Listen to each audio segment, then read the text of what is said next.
So hello, what's up mga ka-J-Vlog? Welcome ulit sa panibagong video, and for today's video, another unboxing na naman nating itatackle, and this time i-unbox na rin natin finally ang Tecno Camon 40 4G. Maganda kaya to? Tara mga ka-J-Vlog, check natin.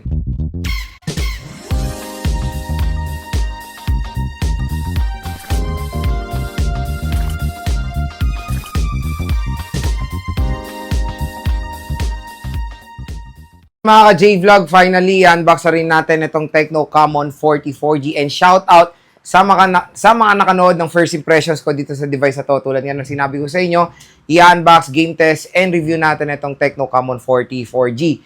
So yun nga, inabangan ko to sa sale nila sa online, at nakuha ko lang to ng very good deal. So sa 5.5 ko siya nakuha. Again, kung interested kayo dito sa Tecno Camon 40, nandito po yung product link sa tabi ng ating video or nasa description box. I-check nyo na lang yan mga ka-J-Vlog.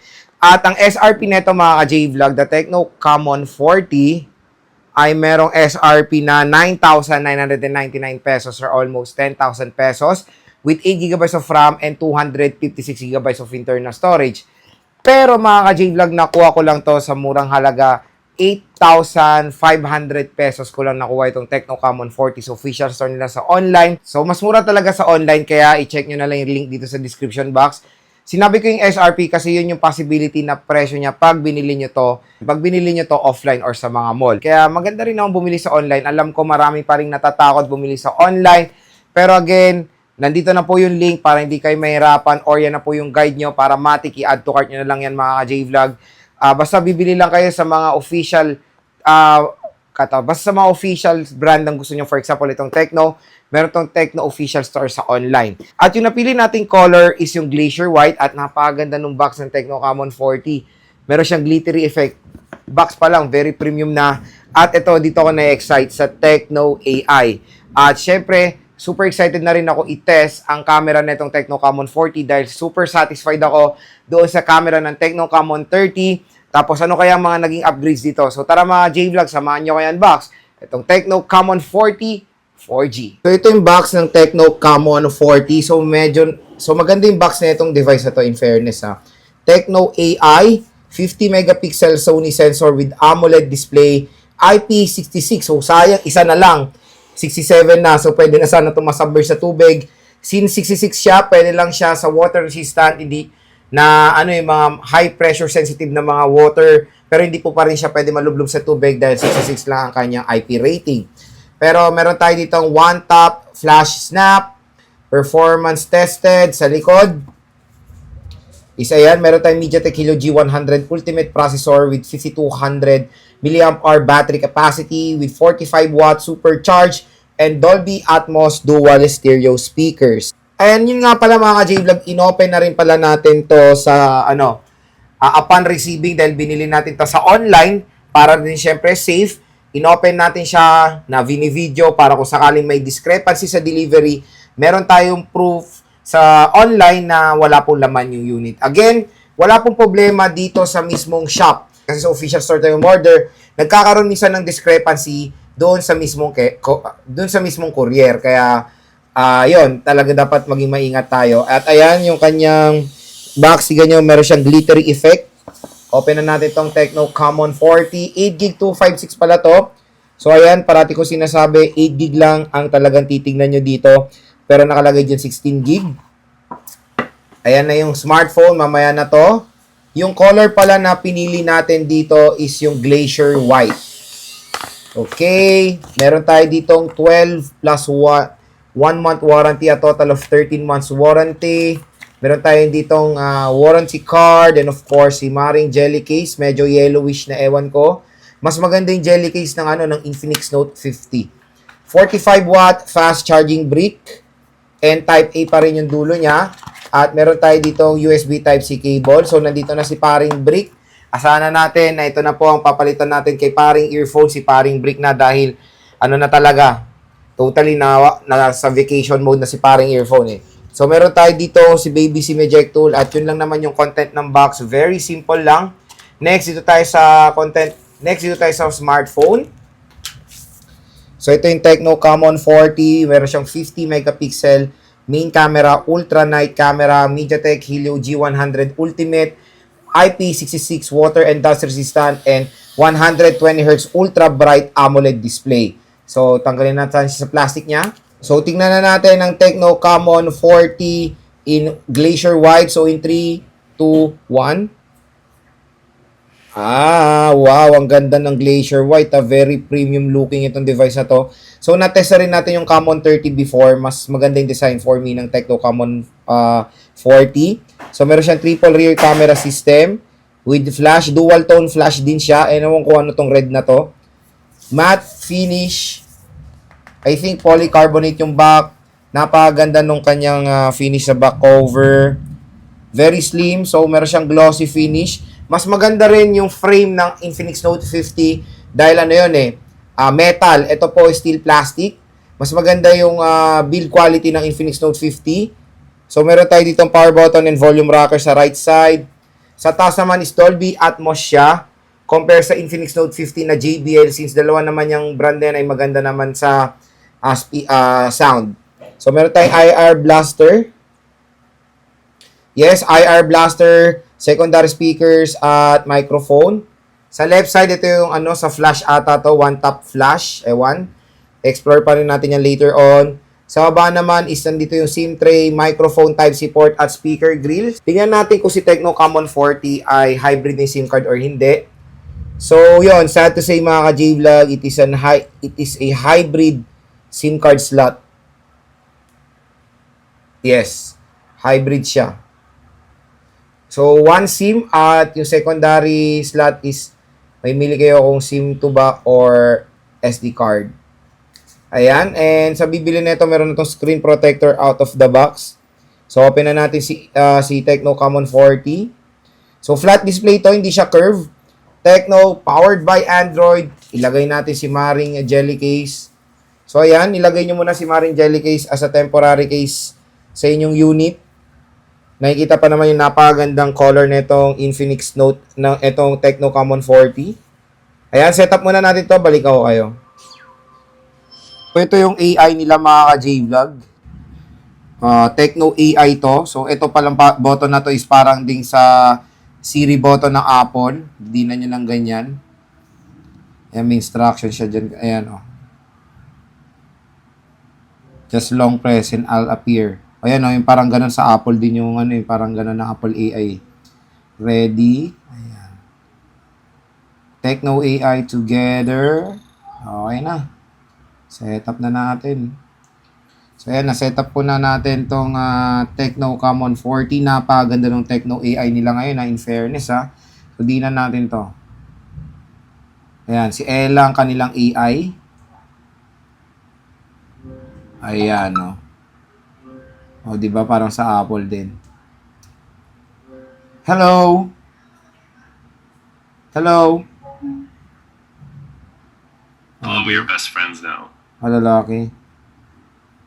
Kamusta ka? Oh, that's very sweet of you to say. Well, I appreciate the sentiment. I'm an AI assistant and don't... Yun. Ewan ko kung mapalitan yung voice. Medyo weird yung voice niya. Hindi ko siya gusto. Tingnan natin. Pero yun, ito na yung Tecno Camon 40. Napaka-solid. Sa system, let's check. Sa about tayo. My phone. iOS Android 15. G100 Ultimate, 32 megapixel camera, 50 megapixel main, optical image stabilization, 1080p resolution. And check natin yung kanyang wait na, masyado mataas yung brightness eh. Let's check yung storage niya out of the box kung ilan na lang. Storage, okay. So, 256 gigabytes to eh. So, pa lang. 30 gigabytes na yung nagamit natin. Ayan, system data and system firmware is 15 gig. So, meron pa namang bakanting storage. Malaki pa naman, 200 plus pa naman ang ating available storage dito sa Tecno Camon 40. Gusto ko na ito i-share. Napakaganda nung pag-setup natin sa Tecno. Gumagamit na tayo ng assistant nila. Very unique experience compared sa mga old OS nila. Ayan, ang ganda, solid. Later. So, very unique experience sa pag-setup. Agree na lang natin yan. Ayan, oh. Ella ang pangalan ng kanilang AI. So yun mga ka-J-Vlog, yung unboxing and hands-on natin sa Tecno Common 44G. Next naman mga ka-J-Vlog is syempre, bibigay ko na yung first impressions ko dito sa device na to nang nahawakan na rin natin siya or hands-on. So number one na pambato na itong Tecno Common 40 is, to be honest, yung display. So display is super bright. Kung makikita nyo naman dito sa ating camera, grabe. Ang taas ng brightness niya. Yun din yung medyo disadvantage ng mga Tecno before sa mga entry level.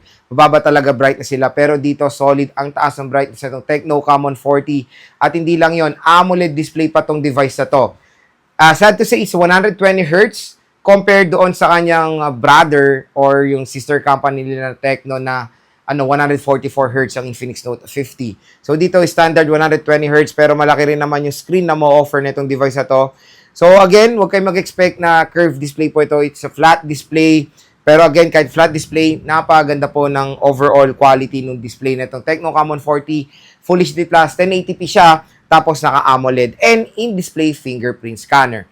Next mga J-Vlog, itong button na to. So yung button na yan is, I think yan yung tinatawag nilang one-tap button nila. Na sa review is, natin to, i-explore pa natin. Pero ipapacheck ko sa inyo, para siyang action button ng iPhone. So ito yung one tap button, ayan pati yung itsura parang ng Apple di ba?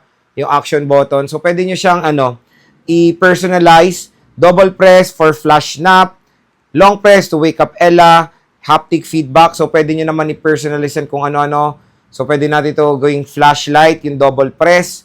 So try natin kahit na naka-off yung screen. So double tap. Ayan, flashlight, double tap, kahit na naka-off po. And, pwede rin natin gamitin si Ella kahit na naka-off yung display. Long press. Ayan, hello.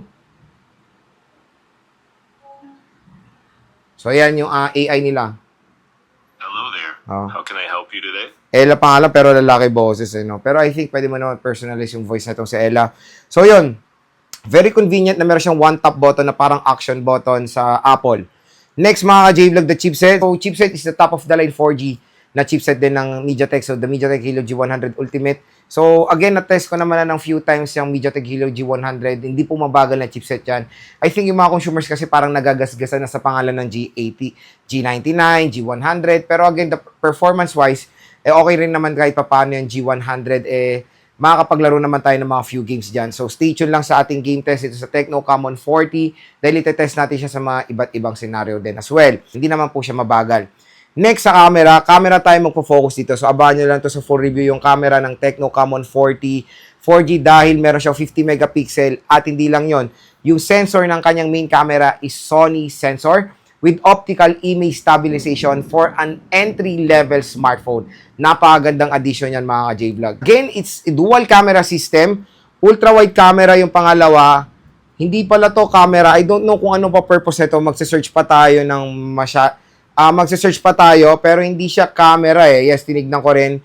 As a specs na isa dual camera system.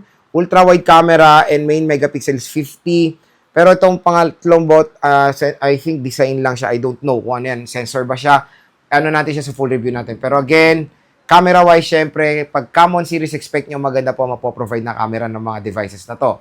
Next, sa design. So, napakaganda ng design and aesthetic na itong Tecno Common 40. To be honest, mas maganda yung design ng Infinix Note 50. Kasi yung gilid nun is metal frame compared dito is plastic frame. Mas maganda yung metal frame mga J-Vlog, mas premium siya compared dito sa Tecno Common 40 na plastic pa rin yung feel. Pero again, design-wise, napaganda naman netong Tecno Common 40 4G. So kung gagamitin nyo to outdoor, panigurado makakuha to ng attention ng mga consumers dahil sa kanyang gorgeous color din. Next, the battery. Battery is malaki rin, 5,200 mAh with 45 watt fast charging. So, yun, maganda naman ngayon sa mga entry level, beyond 5K na in-offer nila. So, 5.2 dito, hindi lang malaki battery, mabilis din mag-full charge itong device ito dahil sa kanyang 45 watt fast charging. At ang pinakalas mga J-Vlog sa kanyang speakers, biruin mo speakers nito, is tuned by Dolby Atmos.